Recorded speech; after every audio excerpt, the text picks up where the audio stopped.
Então, pessoal, já deu lá o tempo da prova, tá?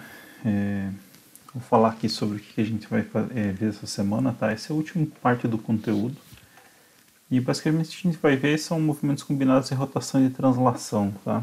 Se a gente pegar um mesmo corpo, a gente pode ter uma situação em que a gente tem os dois movimentos para o mesmo corpo, né? Que o mais conhecido desses movimentos que a gente vai estudar mais aqui é o de rolamento, tá?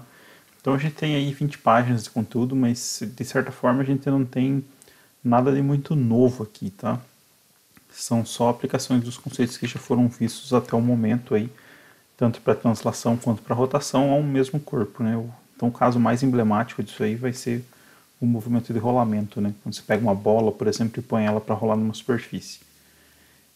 Tem outros movimentos, né? Por exemplo, você pega um ioiô e você enrola lá o fiozinho, quando você solta ele, ele está fazendo um movimento de rotação e de translação ao mesmo tempo, né? Então, se a gente ver aqui a questão do conteúdo, a gente vai ter lá nas notas de aula uma introdução aqui que é bastante generalista, tá? Então, basicamente, quando a gente vai trabalhar com o movimento de rotação e translação de um corpo, o que a gente vai fazer é descrever a translação, como a gente estava fazendo lá para cinemática unidimensional, bidimensional, né? Em que você vai ter que descobrir a aceleração e também as posições inicial e velocidade inicial para poder a gente ter toda a informação acerca da posição do corpo, né? Então, a partir do momento que você sabe a aceleração, a função da aceleração, né, você consegue fazer uma integração, determinar a função da velocidade e você consegue integrar a velocidade e achar a expressão para o tempo, né? Aliás, para a posição em função do tempo. Para poder fazer isso, a gente precisa também dessas condições iniciais, aí, que são a velocidade inicial e a posição inicial, porque esses valores eles não saem através da integral definida, né? Como vocês devem ter visto lá em cálculo. Então, a partir disso a gente consegue determinar então a translação. Só que, claro, a gente precisa determinar também a rotação, né? E para a rotação a gente precisa saber a aceleração angular e da mesma forma a gente vai precisar saber a velocidade angular inicial e a posição angular inicial para poder determinar a função θ de t com todas as informações possíveis, né? A partir do momento que a gente tem essas duas funções, né, θ de t e r de t, né, r do centro de massa, que é um vetor, né, a gente consegue determinar então todas as informações do movimento, tá?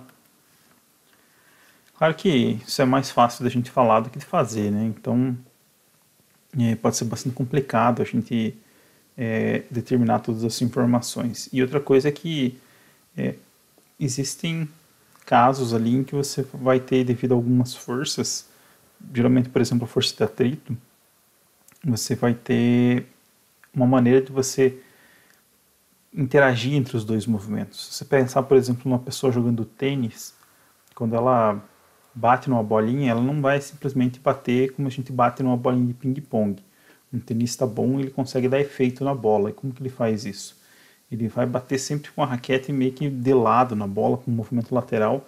Então ali onde tem a colisão da bolinha com a raquete, também vai ter uma força de atrito que imprime uma velocidade de rotação nessa bolinha.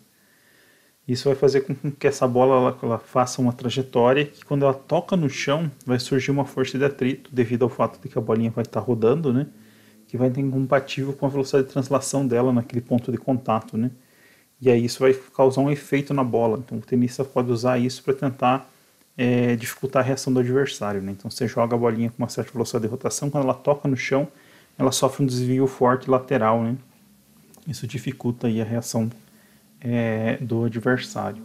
Então, tem várias situações em que a gente pode analisar em que esse tipo de fator entra em jogo aí, né? Aqui eu faço uma discussão final aqui da máquina de átomo, em que a gente tem, na verdade, corpos que ou transladam ou rodam, né?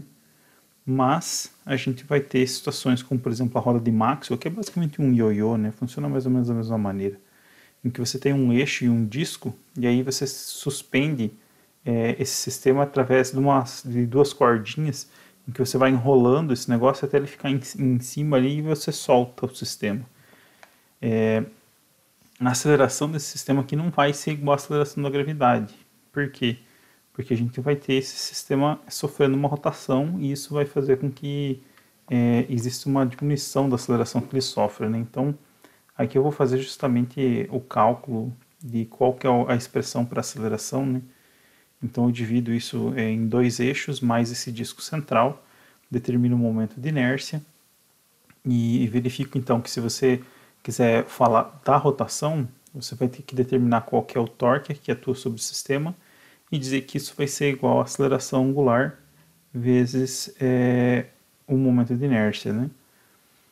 Agora, do ponto de vista de translação, se você pegar a diferença entre o peso e a tensão no fio, isso vai te dar massa vezes a aceleração do centro de massa, né? Então, aplicando as leis de Newton tanto para a rotação quanto para a translação para o mesmo corpo, a gente vai conseguir chegar num sistema de equações e a gente também vai ter que verificar que existe uma relação entre a aceleração de translação e a aceleração de rotação que vai ser dada justamente por R, que é o raio do eixo, né, vezes a aceleração angular, né? Então, quando a gente pega e substitui esses resultados aqui no sistema, resolve esse sistema para aceleração, basicamente, né, a gente vai obter essa expressão aqui, ó, 8.287, tá? Em que a gente verifica que existe uma situação um pouco complexa, porque a gente tem, na verdade, aqui os dois eixos, né, e essa parte que é o disco, né? Aí aqui, para tentar simplificar as coisas, eu suponho o seguinte, né, que tanto os eixos quanto o disco são feitos do mesmo material e tem então a mesma densidade, né? Então, utilizando isso, eu consigo reescrever esse sistema, essa expressão, né, para aceleração de uma maneira um pouco mais simples, mas também não é muito mais simples, tá? Então ela vai ficar com essa cara aqui, onde lambda vai ser R, que é o raio do disco sobre o raio do eixo, e esse gama aqui vai ser o comprimento do disco, né, a altura do disco, né, dividido pelo comprimento dos eixos, né. Então, fazendo essa substituição, a gente consegue chegar nessa expressão. E aqui eu vou fazer um caso extremo, né? Vamos imaginar que a gente tem, na verdade, que o raio do eixo vai ser igual ao raio do próprio disco e que o comprimento... Eu acho que aqui eu nem trabalho com a questão do comprimento. Mas, enfim, eu faço essa substituição que lambda é igual a 1 e aí, com isso eu consigo mostrar que, bem, basicamente o que é fazer lambda igual a 1? Dizer que, na verdade, você só tem um cilindro, né, que está enrolado naquelas cordinhas.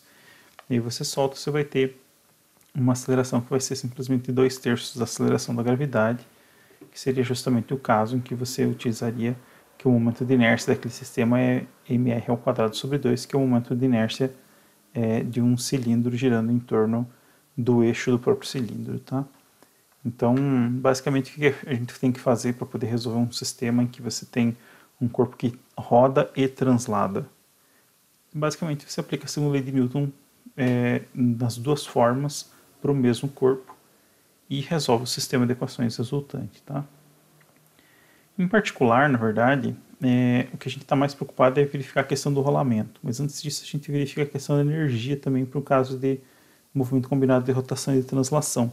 Basicamente, aqui eu vou fazer uma prova de que a energia cinética ela é simplesmente a soma da energia cinética de rotação, por causa do rolamento, né?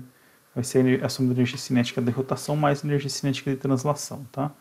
Então, aqui tem toda uma argumentação e a gente chega nesse resultado final, em que a energia cinética de uma translação, você simplesmente soma essas duas formas de energia que a gente já viu como calcula, tá? Claro que a gente pode ter uma situação lá em que você tem uma força que pode realizar um trabalho tanto para rotação quanto um trabalho para translação, né? Então, a hora de determinar a questão do trabalho pode ser um pouco delicada também, tá? Então, aqui eu faço uma discussão da questão dessa haste aqui fazendo esse movimento, tá? Em que ela cai dessa posição horizontal até ficar na vertical. Então, pode resolver esse sistema de duas maneiras, na verdade. Hoje, tu pode considerar que o eixo passa exatamente aqui na ponta da haste e dizer que, olha, você tem um movimento puro de rotação. Ou você pode dizer que o eixo passa aqui no meio e que você tem uma translação desse ponto central, que é o centro de massa, né? E uma rotação associada também a esse movimento. Então, você tem translação e rotação. Mas se a gente pegar e aplicar ali os conceitos de energia cinética, pensando na questão de termos eixos paralelos, por exemplo, para poder determinar a energia cinética da rotação em torno desse ponto que passa na extremidade, a gente vai verificar que os dois resultados são equivalentes, tá? Então a gente pode pensar nisso como uma rotação pura em torno daquele eixo que passa na extremidade, ou a gente pode pensar num movimento combinado de rotação mais translação, quando a gente pensa na rotação em torno do centro de massa mais uma translação do centro de massa, tá? Aqui depois eu verifico a questão da máquina de Atwood, mas do ponto de vista de energia também, né? E aí a gente entra na questão do rolamento, né? O rolamento é, na verdade, o movimento que mais interessa a gente aqui, porque ele é um movimento especial de rotação. A gente não vai considerar qualquer rolamento, a gente vai considerar um rolamento específico que é o rolamento que acontece sem deslizar, tá? O que isso quer dizer? Quer dizer que se você pegar isso, a gente chama isso de rolamento suave, né? Quando você tem um corpo que está girando, ele pode estar girando com uma velocidade em que existe um deslizamento no ponto de contato. Mas geralmente, quando o rolamento acontece, não é isso que a gente observa, né? Por exemplo, um pneu de carro, quando ele está rolando, você não tem deslizamento no ponto de contato. Ele está simplesmente rolando e trocando de pontos de contato. Então a gente tem um rolamento que acontece sem força de atrito, que, claro, pensando que você tem uma velocidade constante, né? A gente vai verificar que não tem força de atrito, na verdade, se você tiver um movimento sem aceleração do centro de massa. Ele está simplesmente trocando de pontos de contato, tá? Então, considerando essa possibilidade aí, a gente observa algumas coisas importantes, tá? Por exemplo, o deslocamento do centro de massa vai estar ligado ao deslocamento angular através de R vezes θ, nesse tipo de rolamento aí sem deslizar. Isso vai dar uma série de implicações, tá? Por exemplo, a gente tem uma relação entre a velocidade do centro de massa e a velocidade angular. E também uma relação entre a aceleração do centro de massa e a aceleração angular, tá? Então, se a gente vai estudar o movimento de rolamento, a gente tem esse vínculo a mais. Aí a gente, digamos assim, as equações para rotação e para translação não são independentes.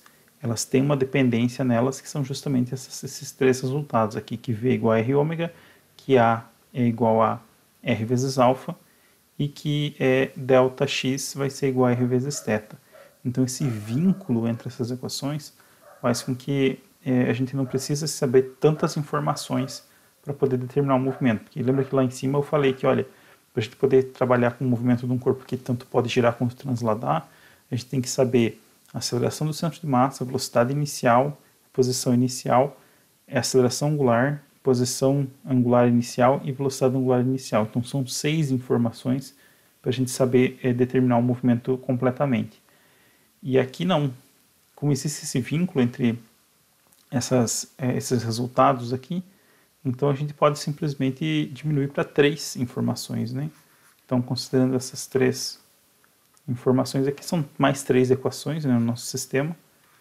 Então isso faz com que a gente diminua a quantidade de equações necessárias, de informações iniciais necessárias para a gente poder resolver o sistema, tá? Então, isso vai dar origem a alguns resultados que são bastante interessantes, tá? Então veja que aqui é só uma questão de aplicação do que a gente já viu, mas isso vai levar a alguns resultados bastante interessantes, tá? Aqui eu desconto um pouco a questão do movimento das partículas do corpo rígido, conforme ele vai fazendo esse movimento de rolamento, tá? Então aqui eu mostro qual que é a equação geral para determinar a variação da posição de cada ponto desse disco, por exemplo, que rola, né? A gente vai perceber então que a gente vai ter trajetórias, por exemplo, um ponto da borda vai fazer essa figura aqui que é conhecida como cicloide, em que ele toca o chão e aí faz aqui essa curva característica, toca o chão de volta e vai repetindo, né? Agora, se você pegar um ponto central aqui, que é o centro de massa, essa posição não vai subir e descer, né? Ele vai simplesmente andar em linha reta uniformemente. Aí diversos outros pontos aí vão seguir trajetórias em que aqui na parte embaixo eles têm uma curvatura mais suave, né? Não tem essa quina igual acontece para o ponto mais da borda, tá? Mas um resultado que é muito legal dessa questão do rolamento é o que acontece quando a gente põe um corpo para rolar numa rampa, tá? Então isso entra nessa questão de forças no rolamento, né? Então, se você pega e põe um corpo numa rampa, o que faz com que ele role, né? Você pega e, claro, você põe ali na rampa ele não tem a possibilidade de deslizar, né? A gente vai considerar que existe uma força de atrito suficiente para fazer com que ele simplesmente role, né? Então, se ele está rolando, ele está trocando de pontos de contato, isso faz com que você tenha sempre uma força de atrito estático.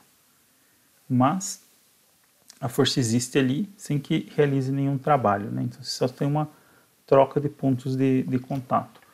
Daí a gente percebe o seguinte, que claro que a translação do centro de massa, associada lá à diferença que a gente vai ter, né, entre a força resultante que a gente vai ter, né, que é dada pela soma da força-peso com a força normal, e a gente já viu várias vezes aí que vai ser uma resultante que vai ser paralela ao plano inclinado, direcionada para baixo, né, no sentido para baixo. E aí isso vai fazer com que o corpo então acelere para baixo. Mas claro que também a gente tem uma força de atrito que vai apontar para cima nesse plano inclinado. E essa força de atrito ela vai ser exatamente no ponto de contato do plano inclinado com o disco, né? Isso vai fazer com que exista um torque que tende a causar uma rotação do disco. Então, considerando todos esses resultados, a gente vai conseguir determinar qual que é a aceleração do sistema e a gente vai ter um resultado bastante curioso, tá? Então, aqui no começo eu faço uma discussão em relação à questão da existência ou não da aceleração, quando você tem um rolamento, e o que isso implica para o caso da força de atrito, né? Então, se você não tem nenhuma aceleração, estou considerando aqui acelerações na horizontal, claro, né? Então, a gente percebe o quê? Que a normal tem que ser igual ao peso, né? Está equilibrando, no eixo Y não tem aceleração, mas se você não tem aceleração no eixo horizontal, ou seja, você tem uma velocidade de translação que é constante, a gente não tem força de atrito. Isso é um resultado que as pessoas costumam achar esquisito, né? Porque se você estiver andando de bicicleta, você parar de pedalar, você vai ver que a bicicleta eventualmente para, mesmo que o lugar seja plano. Mas isso está associado, na verdade, ao fato de que você tem um pneu que deforma. Então, se você tiver um pneu muito rígido, você vai perceber que você vai ter menos perda energética. Você vai conseguir ficar mais tempo até você perder essa velocidade. Claro que você também tem que considerar a existência de força de arrasto, né? Isso também vai fazer com que você tenha uma perda de velocidade. Você também tem forças de atrito ali no próprio rolamento do cubo da bicicleta, que faz com que ela eventualmente pare. Mas se você considerasse uma situação assim hipotética, em que você tem uma superfície completamente horizontal, perfeitamente lisa, e um disco ali, um cilindro também perfeitamente cilíndrico, com a superfície perfeitamente lisa, e colocasse ele para se mover com velocidade constante, você ia perceber que ele ia simplesmente rolar suavemente e não existiria nenhuma força de atrito no ponto de contato. Quando que essa força de atrito ela vai surgir? Quando você tiver uma situação de aceleração. Por exemplo, se tiver uma aceleração lateral para a direita, o que é preciso que aconteça, né? Que exista uma força de atrito no chão. Quando que você pode ter uma situação dessa? Imagina que você tem uma bicicleta que pode se mover aqui para a direita, né? Você está aqui se movendo com velocidade constante e aí você resolve pedalar, né? A partir do momento que você resolve pedalar, o que vai acontecer?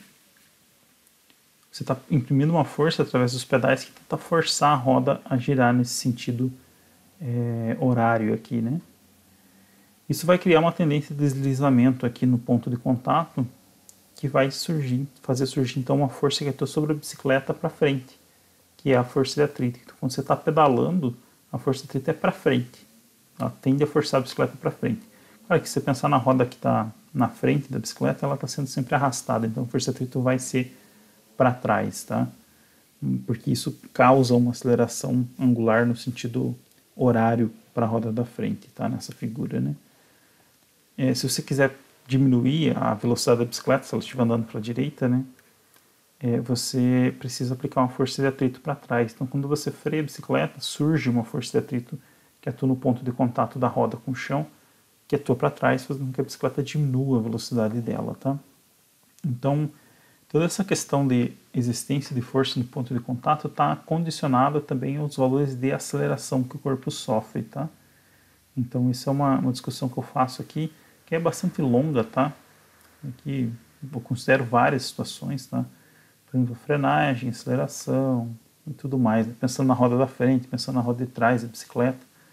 Eu acho que é bastante interessante ver isso aqui. É uma coisa basicamente textual, mas mostra como é difícil a gente analisar exatamente o que está acontecendo em várias situações, né? Porque a gente tem que fazer uma coisa bastante minuciosa, né? Pegar cada detalhezinho, fazer uma análise do que está acontecendo a partir dessas equações simples que a gente tem, né? Então, basicamente, o que a gente tem que fazer é fazer uma análise de um sistema complexo que interage através de relações muito simples, mas que são uma quantidade muito grande. Isso acaba deixando bastante difícil de entender exatamente o que está acontecendo, mas com um pouco de insistência a gente consegue, tá? E aí, o que tem de mais interessante aqui é a gente pensar no rolamento de um corpo qualquer sobre uma rampa, tá? Isso é um resultado bastante interessante. Veja que a maior parte dos momentos de inércia, eles têm essa cara aqui, ó, uma fração, tipo 1/2, 2/3, 2/5, 1, por causa do anel, vezes a massa do corpo vezes o raio dele ao quadrado. Então, se a gente considerar, a gente tem vários corpos. Imagina que você tem uma rampa aí em que você pode colocar uma bola maciça, uma oca, um anel, um cilindro, todo mundo podendo rolar a partir daquela rampa saindo da mesma posição. Você pode considerar que eles têm a mesma massa e o mesmo raio, mas a gente vai mostrar que isso na verdade não tem nem relevância. E aí você pega e solta todo mundo.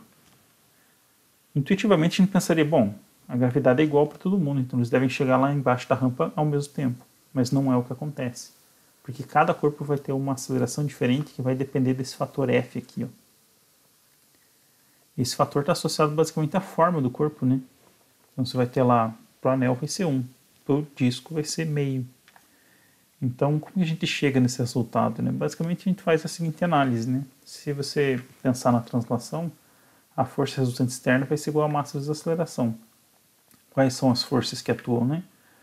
Normal, força de atrito para cima, porque veja, se não tivesse essa força de atrito, o corpo simplesmente deslizaria, e a aceleração a gente sabe que seria G seno de θ, quando você não tem atrito. E a gente também tem a força-peso. Então, fazendo a análise da segunda lei de Newton nesse sistema, a gente vai verificar então que a normal tem que ser igual a PY e que no eixo X a gente tem que M vezes G vezes seno de θ, que é a componente em X do peso, onde X é um eixo paralelo ao plano inclinado, menos a força de atrito tem que ser igual a massa vezes a aceleração do centro de massa.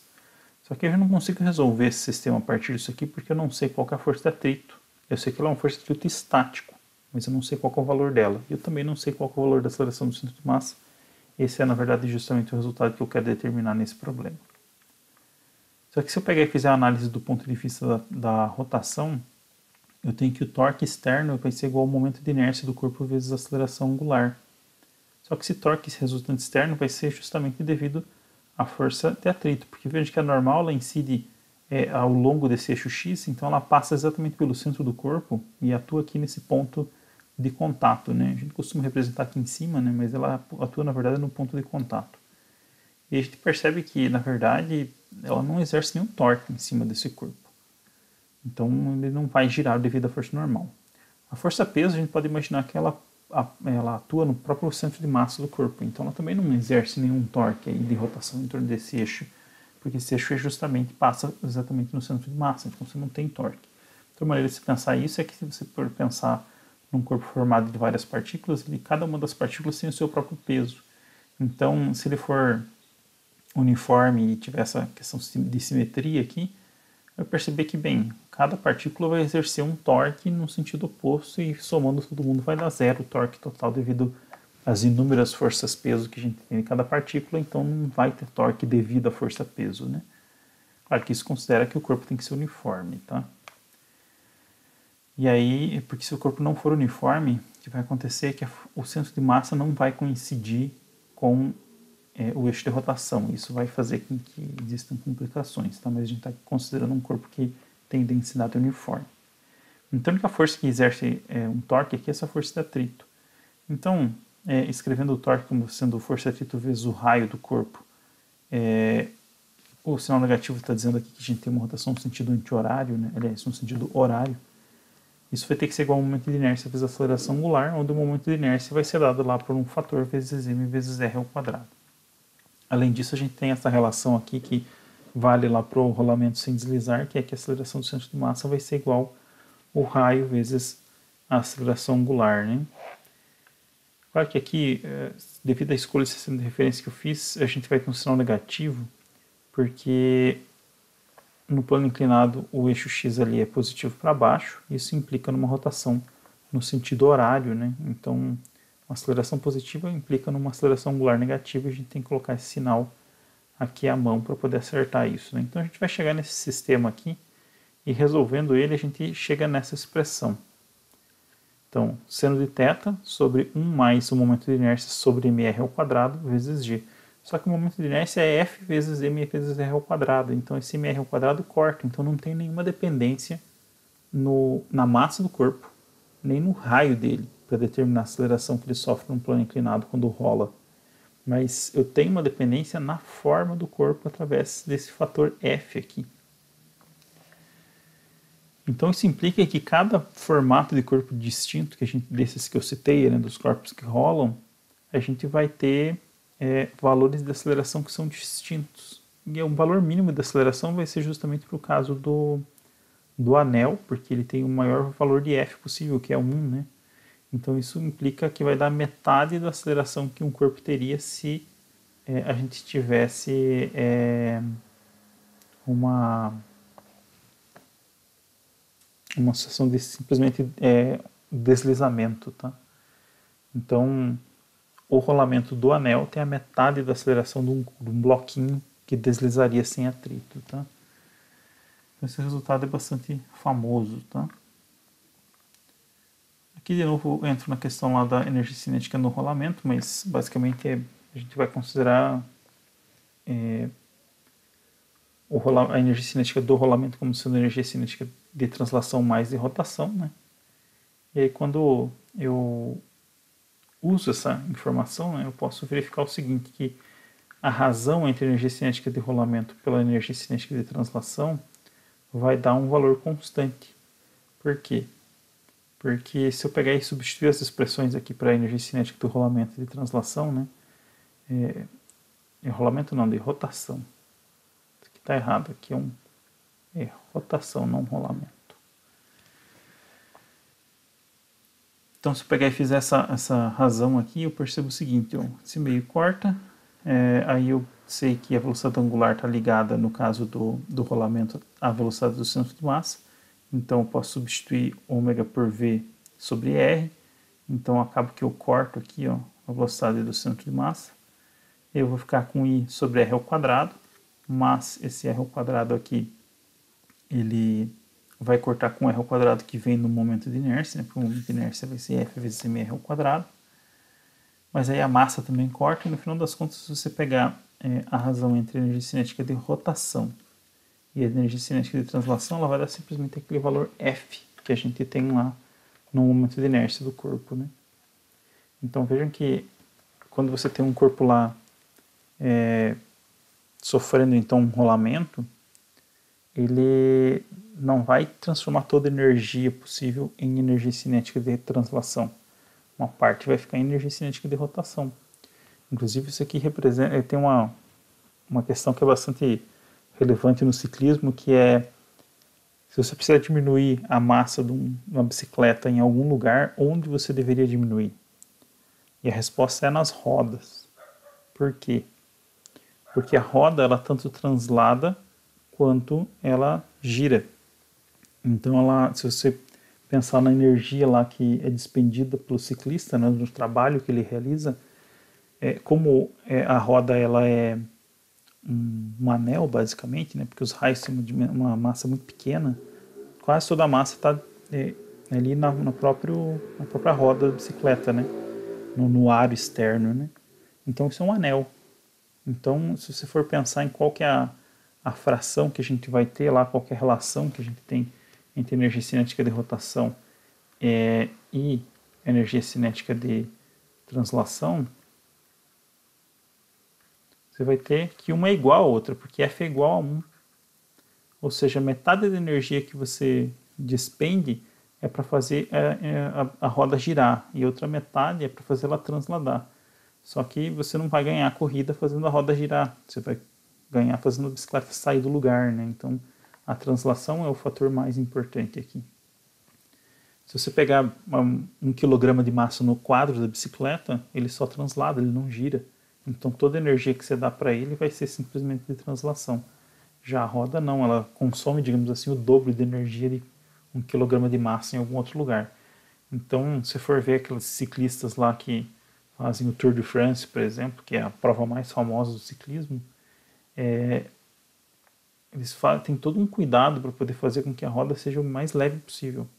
Elas costumam ser feitas de carbono, né, que é, na verdade é um material composto ali que é um plástico basicamente, com uma fibra de carbono ali para poder deixar ela mais resistente, né, porque só plástico não daria conta. E o pneu da bicicleta ele não é de encaixe, igual nas bicicletas normais que a gente usa, né? Eles usam um pneu que é colado na roda, que é para poder fazer um pneu mais fino que seja mais leve. E aí isso vai fazer com que a roda seja super leve e que se consuma menos energia para você dar velocidade para a bicicleta. Então ela é um ganho competitivo bastante alto quando você diminui a massa da roda da bicicleta. Tá? Aqui aplica o mesmo problema, né, uma solução diferenciada aqui, né, que é determinar qual vai ser a velocidade de rolamento no final de uma rampa, né? Então você pega lá e põe um corpo para rolar e você tenta determinar qual é a velocidade que ele vai ter ao final de uma certa distância percorrida d. E aí você aplica a segunda lei de Newton, segunda lei de Newton não, a questão da conservação de energia mecânica, né? E aí você vai ter ali uma variação da posição do centro de massa, isso dá uma variação da energia potencial gravitacional, e aí você tem energia cinética de rotação e energia cinética de translação, tá? Então você tem que considerar esses dois casos aí de energia cinética para poder descrever o rolamento, tá? Então com isso a gente tem uma situação um pouco mais complexa, né, do que se você pegasse simplesmente um bloco deslizando.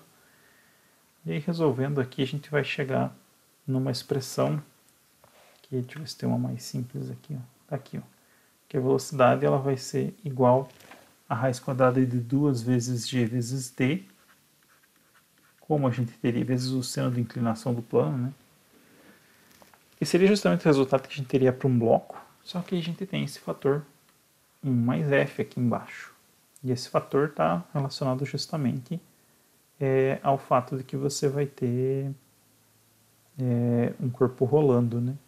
Esse rolamento acontece sem deslizar, então uma parte da energia cinética está sendo consumida no rolamento, né, como eu falei, e isso vai se refletir numa velocidade que vai ser diferente, né?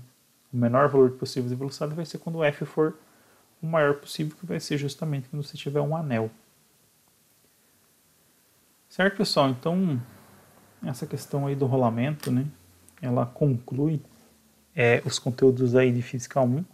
A gente teria também uma outra parte aqui, que seria um capítulo à parte, que eu tirei aqui das notas de aula justamente porque a gente não vai ter tempo, tá? Devido à questão aí do corte do número de semanas no nosso semestre, né? Geralmente a gente tem em torno de 20 semanas e dessa vez a gente teve aí 14, né? Então, para poder dar conta do conteúdo da melhor maneira, que eu acho, né? Eu enfatizei os conteúdos que são mais importantes e esse conteúdo que seria, basicamente ele é uma aula só, tá? Eu nem cobro ele em prova, por exemplo, quando a gente está fazendo presencial, que seria justamente o conteúdo de rotação em torno de um eixo que não é fixo no espaço, né? E aí a gente entra na questão do momento angular, tá? O momento angular, ele é um análogo da rotação, do momento linear, só que para rotação, tá? Então tem alguns sistemas que para a gente poder trabalhar, a gente precisa justamente saber essa questão do momento angular. Se a gente pegar, por exemplo, um experimento que é bem famoso, né? É você pegar um peão, né? Se você pegar um peão e colocar ele para girar, a gente vai perceber que ele vai ficar bem. Em primeiro lugar, que ele vai ficar com um pezinho assim, né? Então, geralmente, peão de brinquedo tem mais ou menos esse formato. E aí a gente tem um eixo de rotação aqui, ó, em torno do qual o corpo gira, e esse eixo de rotação ele faz um movimento que é conhecido como precessão. Então a ponta desse eixo aqui vai desenhar um círculo assim. E esse movimento de precessão tá justamente, só pode ser explicado considerando essa questão do momento angular. Tá? Um outro caso que é bastante famoso, que que é um experimento que eu costumo levar no último dia de aula de teoria, tá? É você pegar um eixo de bicicleta aqui e uma roda, já vejo no YouTube aí pra gente ver pelo menos o experimento, e colocar esse sistema para girar em torno desse eixo aqui. Se a gente não colocar o sistema para girar, obviamente isso aqui vai cair e a roda vai ficar nessa posição aqui, né? Então, vendo ela de lado, né? Mas se você tiver com esse sistema com uma velocidade angular de rotação, ele não vai fazer isso. A gente vai ter uma precessão desse eixo aqui e ele vai começar a fazer um movimento lateral, a roda não cai. Deixa eu ver se eu acho que isso daqui é um negócio que é bastante interessante de ver.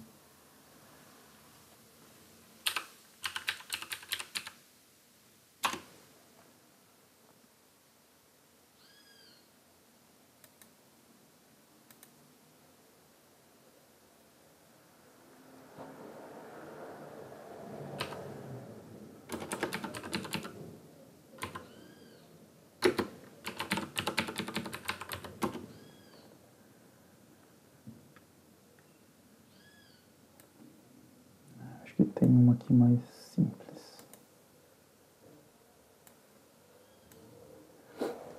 Então a gente vai ter aqui, ó, um movimento, ó, a roda está parada aqui, né? Está solta.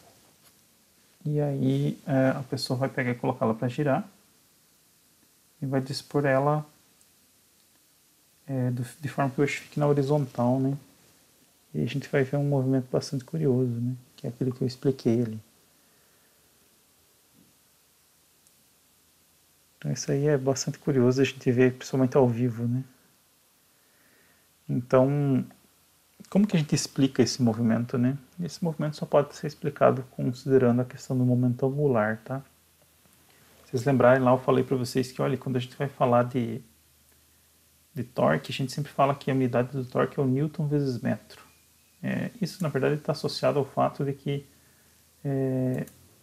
torque não é energia, né? Ele é uma outra grandeza, que é uma grandeza que a gente chama de grandeza vetorial, né? Na verdade, o torque ele vai ser um vetor que vai fazer o seguinte: se a gente pegar e pensar aqui na questão do momento angular desse sistema, a gente dá para mostrar que o momento angular ele aponta nessa direção aqui, em torno do próprio eixo, tá? Na verdade é que eu teria que ter uma rotação no sentido oposto para ele poder apontar nesse sentido aqui. E o torque, devido à força-peso aqui do centro de massa do corpo, ele vai ser um vetor que vai apontar perpendicularmente a esse plano aqui, né? Então o que vai acontecer é que se você olhar de cima, você tem um momento angular inicial num sentido. O torque ele é responsável pela variação do momento angular e isso vai causar um momento angular final depois de um certo intervalo de tempo que vai apontar, vai sofrer um desvio lateral assim, né? Então como o torque é perpendicular ao momento angular, a gente já viu alguns casos aqui em que quando você tem que o vetor que é responsável pela variação do primeiro vetor, como o torque é aqui no caso do momento angular, ele é perpendicular ao primeiro vetor, isso causa uma rotação desse primeiro vetor, né? A gente viu isso com o caso da aceleração que aponta aqui para o centro de massa, né? E a gente tem uma velocidade lateral aqui, uma aceleração centrípeta. Isso causa simplesmente uma rotação do vetor velocidade, né? Por isso que a gente tem a questão aqui da trajetória circular, né? Cada ponto a gente vai ter uma velocidade que aponta tangencialmente. E um outro caso mais simples é justamente você pensar no vetor, no movimento circular, né? Você pensar no vetor R, que denota a posição da partícula, e a variação dele é dada pelo vetor velocidade, e a gente percebe que o que vai acontecendo é que o vetor R vai sofrendo uma rotação, né? Então a mesma coisa acontece aqui no caso dessa roda, né? Tudo está ligado ao fato de que o torque é responsável pela variação do momento angular e que ele é perpendicular ao momento angular, então isso faz com que a gente tenha aquela rotação. Então assim, eu recomendo que se vocês pegarem lá nas férias, se vocês estiverem meio sem o que fazer, que vocês tenham uma lida nessa questão do momento angular em algum daqueles livros da bibliografia que eu recomendei para vocês, tá? Porque é talvez a coisa mais interessante que a gente vê em Física 1, acho que talvez não, com certeza é a coisa mais interessante que a gente vê em Física 1, porque é o primeiro conteúdo de mecânica que vocês veem que realmente é novidade, né? E todo o resto a gente só fez um aprofundamento daquilo que vocês viram no ensino médio. Aqui na rotação não. Essa rotação já é uma coisa que vocês não viram E já a rotação em torno de um eixo fixo no espaço já é uma novidade, né? Mas a gente meio que recupera todos os resultados que são análogos àquilo que a gente já tinha lá por causa da translação. Aqui não, na questão do momento angular a gente vê uma coisa que é realmente novidade, tá? Suponho que em algum momento vocês vão chegar a ver esses conteúdos de volta, tá? Mas eu não tenho certeza absoluta. Não sei se talvez isso seja até uma disciplina optativa dentro do curso de mecânica, mas o fato é que muitos sistemas precisam ser entendidos do ponto de vista de momento angular, tá? Então tem algumas áreas de engenharia em que isso aí deve ser super relevante. Por exemplo, até para você verificar, por exemplo, por que um motor vibra, né? Um motor a combustão. Porque você tem corpos que estão sofrendo uma rotação ali em que você não tem o eixo de rotação passando exatamente pelo centro de massa. Isso vai fazer com que você tenha, com que esse momento angular ele não aponte na direção do eixo de rotação, né? Ele vai apontar, por exemplo, você pegar lá e abrir um controle de videogame, você vai ver que ele vai ter os negócios que são meio que um disco cortado na metade, assim. E o eixo de rotação passa na beirada aqui, que é mais reta, né? Quando você põe esse sistema para girar, o vetor no momento angular, ele aponta assim meio que de lado. Então, quando você põe esse negócio para girar, o vetor momento angular ele sofre uma rotação assim. Para que ele sofra uma rotação, é necessário um torque atuando sobre esse sistema. Mas quem que vai oferecer esse torque? Vão ser as forças que atuam nos mancais aqui que sustentam esse eixo de rotação. Só que o fato de você ter uma força que está sempre apontando em direções diferentes, porque você está fazendo o sistema girar, vai causar forças intensas de vibração nesse sistema, né? Então, o que vai acontecer? A gente utiliza isso até como um recurso, né? Por exemplo, no controle do videogame, ou mesmo no celular, quando você tem ele vibrando ali, ele tem alguns, pelo menos, né? Eu já vi, às vezes, aqueles antigos você conseguia tirar a capa atrás, às vezes tinha um motorzinho lá elétrico que tinha justamente essa configuração desbalanceada aqui. Então, você conseguia utilizar isso para fazer um efeito ali que é interessante, né? E isso está justamente associado ao fato que a direção do momento angular ela sofre uma rotação e para isso você precisa de um torque e a reação desse torque que atua sobre o disco cortado ali, o motor elétrico, enfim, que está preso a esse disco, vai fazer com que tenha a reação que atua no próprio controle lá do videogame e você sente essa vibração, tá? Então eu recomendo que vocês deem uma olhada lá, porque são coisas bastante interessantes que infelizmente tiveram que ser cortadas aí devido à falta de tempo. Bom, é isso, pessoal. Então isso aí finaliza o conteúdo da disciplina. Essa semana a gente vai estudar então, essa questão do rolamento aí. E aí semana que vem a gente vai ter a última avaliação de teoria, tá? Que é justamente então, sobre esses conteúdos de rolamento. E durante essa semana aqui a gente tem o último experimento que é sobre força de atrito, tá? Já está lá disponível. E aí é isso. Então se vocês tiverem qualquer dúvida aí, a gente tem mais aí 5 minutinhos para a gente conversar e aí, se não, quarta-feira a gente pode, quarta ou na sexta, para a gente conversar aí para dirimir as dúvidas para a avaliação de semana que vem ou mesmo para a avaliação do laboratório, que é essa semana até sexta-feira, tá? Beleza, pessoal? Uma dúvida?